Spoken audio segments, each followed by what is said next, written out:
was a very special gift from Montana to Washington, D.C. The U.S. Capitol Christmas tree made the cross-country journey and arrived in early December. But what happens to it when Christmas is over? MTN's Nicole Miller found out.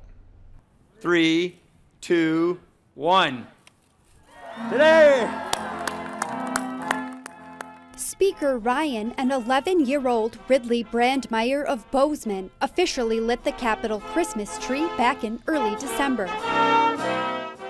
And while the countdown only took a few seconds, the build-up took decades. This tree has literally grown in Montana for decades, and during brutal fire seasons, braving harsh winters, reaching the height of almost 80 feet, it probably provided shelter for bald eagles and shade for elk.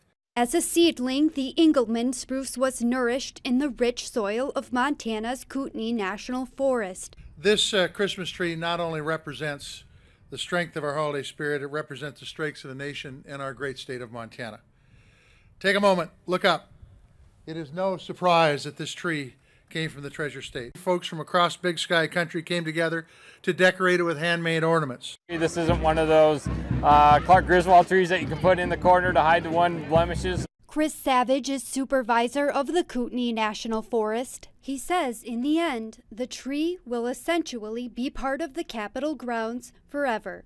The fate in the end is that, you know, they're very conscientious about recycling and composting, and so a lot of the ornaments had to be made out of recycled material, and so what they'll do is they'll chop and chip up the tree and use it for mulch back on the Capitol grounds.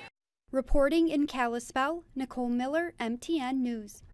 And the tree was cut in November and traveled more than 2,000 miles, making a series of community stops along the way.